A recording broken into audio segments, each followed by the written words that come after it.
Assalamualaikum warahmatullahi wabarakatuh. Sahabat, bagaimana kabarnya hari ini? Kembali bertemu dengan saya dalam channel Penyejuk Kalbu.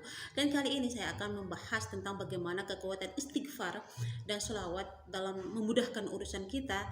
Dan ketika kita kambuh dalam penyakit kita, segeralah ucapkan istighfar dan sholawat ini. Pengalaman ini semoga menjadi motivasi untuk kita semua dan untuk Anda juga di rumah, sebagai motivasi untuk menjadi orang yang lebih kuat, lebih tangguh, dan sebagai tombak kita, pegangan kita untuk menjalani hari-hari kita dengan penuh ketenangan dan kebahagiaan, dan bisa mengatasi sendiri masalah kita tanpa harus mengeluh, tanpa harus selalu bercerita kepada orang-orang, karena hanya kepada Allah lah tempat kita mengadu, dan hanya Allah lah yang mampu menyelesaikan semua masalah kita dengan jalan-jalan yang terbaik untuk kita.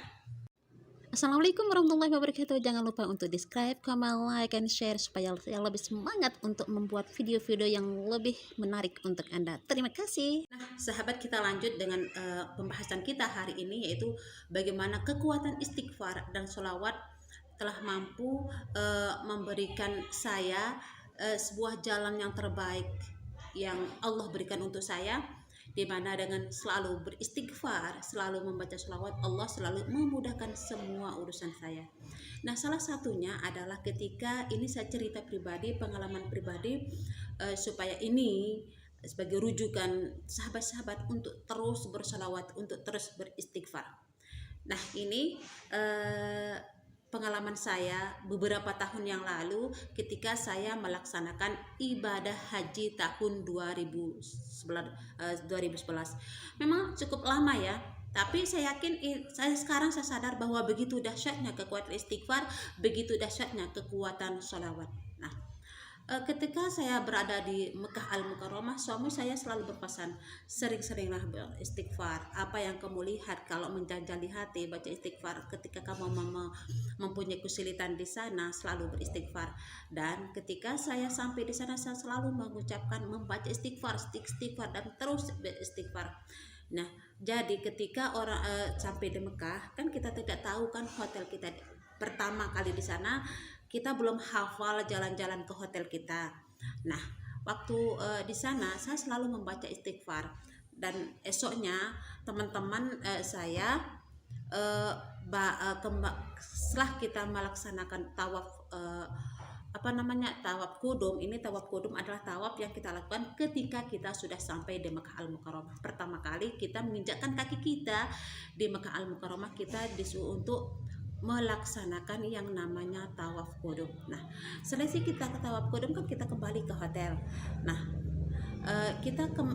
saya sampai di Mekah Al-Mukarramah itu jam 12-an mungkin ya. Terus kita taruh barang kita sebentar dan langsung kita ke Masjidil Haram kan. Nah, setelah kita melaksanakan tawaf kudum, terus kita beristirahat sebentar di Masjidil Haram, dan kita kembali pagi setelah subuhnya ke hotel kita masing-masing. Dan apa yang terjadi, banyak sekali teman-teman yang kesasar dan tidak tahu jalan menuju ke hotelnya. Kan kita baru pertama kali kan. Nah, saya juga pertama kali agak bingung di mana hotel kita gitu kan. Nah, sambil saya membaca istighfar, perbanyak istighfar, dan alhamdulillah saya bisa ketemu dengan hotel saya, dimana saya yang lebih pertama datang ketimbang teman-teman yang lain. Banyak yang kesasar, tidak tahu hotelnya, dan bahkan ada jemaah yang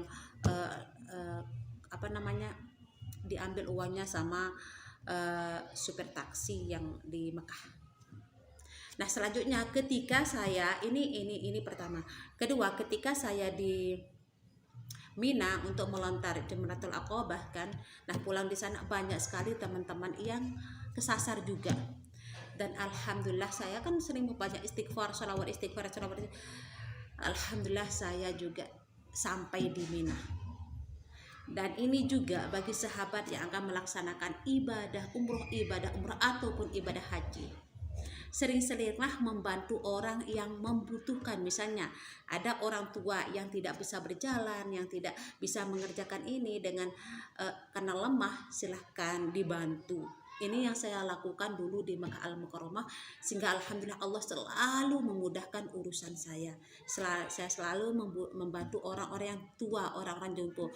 Waktu itu saya merawat 2 orang jompo, dan alhamdulillah dengan kuasa Allah, Allah selalu memudahkan urusan saya. Ketika saya ke ziarah ke Raudah, Allah selalu memudahkan saya untuk bisa sampai ke tempat dekat makam Rasulullah Sallallahu Alaihi Wasallam. Subhanallah, karena itu sahabat berbanyak istighfar, terutama sebagai selalulah membantu orang yang membutuhkan, terutama orang-orang yang jumpo, bahkan orang-orang yang sesat. Pak, ini pengalaman di Madinah. Waktu itu ada orang tua dari Jawa yang kesasar, dan saya mengantar langsung ke hotelnya. Subhanallah, Allah selalu memudahkan urusan saya. Karena itu sahabat-sahabat kalau ingin melaksanakan umroh, terus ibadah haji, berbanyak istighfar, dan juga berbanyak sholawat, dan tentunya selalu membantu orang yang membutuhkan, sehingga Allah akan memudahkan urusanmu. Allah akan membantu kamu dalam kesulitan, karena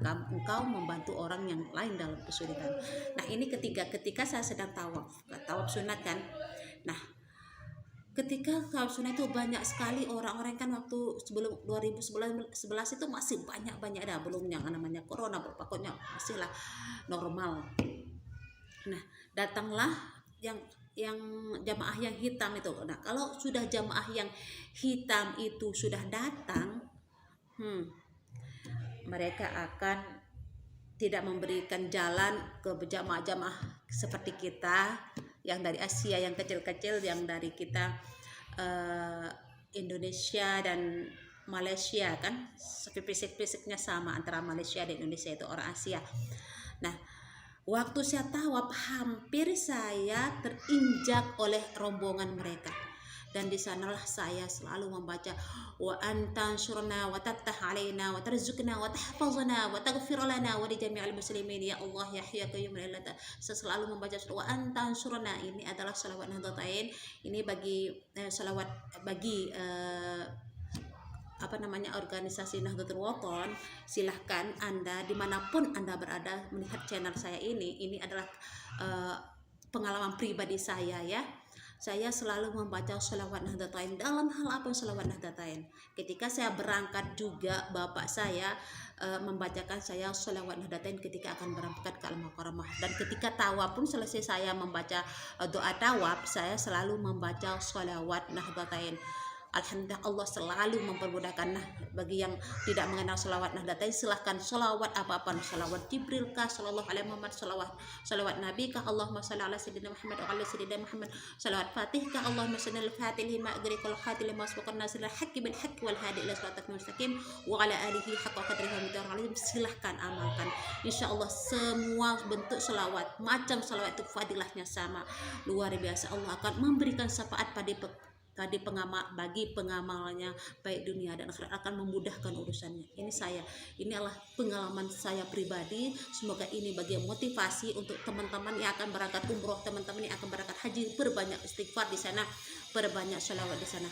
Nah, ini adalah kewajiban sholawat Nahdlatain. Waktu itu sholawat aku pun ya, waktu itu saya tahu Allah membantu saya dengan cepat, saya bangkit, dan alhamdulillah selamat dari injakan para jamaah-jamaah yang hitam gitu, jamaah Afrika mungkin ya. Nah, ini juga ketika saya mau pulang ke Indonesia, kita sudah melesaikan semua rangkaian ibadah haji, tawaf wada, tawaf wada, kita langsung ke Madinah. Nah, saya akan gelombang kedua. Pertama kita sampai ke Mekah dulu, baru setelah kita pulang baru kita ke Madinah. Dan waktu itu kita akan pulang, dan di sanalah kita barang-barang kita betul-betul dipres ya, dan kita tidak boleh melebihi dari 30 berapa waktu itu, lupa saya, 30 kilo mungkin ya waktu itu. Nah, kalau kita melebihi dari itu, semua akan dikeluarkan dari koper kita atau jinjingan kita. Nah waktu itu kan karena air zam-zam itu kita cuma dibatasi 5 liter, dan saya punya inisiatif untuk membawa air zam-zam lewat botol, pakai botol aqua itu. Nah saya plester dan saya masukkan ke dalam jinjingan saya full, dan di atas itu saya kasih baju-baju saya. Nah sambil tak giniin, saya bacakan sholawat Nahdlatain. Ya Allah, semoga dengan pembacaan sholawat ini, semoga air zam-zam ini sampai ke tanah air saya, dan selamat sampai ke tanah air saya. Alhamdulillah, saya bacakan sholawat Nahdlatain, selamat bacain. Nah pas sampai di pemeriksaan, ternyata banyak teman-teman yang ditemukan oleh para penjaga di sana. Polisi Madinah itu kan penjaga bandara, akhirnya semua dikeluarkan, sak baju, sak air zam-zam pun banyak yang teman-teman dikeluarkan, dan akhirnya saya pas giliran saya aman saja, tidak ada kendala. Alhamdulillah, di sana saya buktikan keajaiban sholawat itu memang luar biasa. Nah sampai di sini dulu sahabat, inilah kisah saya selama di Mekah Al-Mukarramah, keajaiban istighfar dan sholawat setelah membantu orang. Allah memudahkan urusan saya. Semoga bermanfaat. Assalamualaikum warahmatullahi wabarakatuh. Allahumma sholli ala sayyidina Muhammad.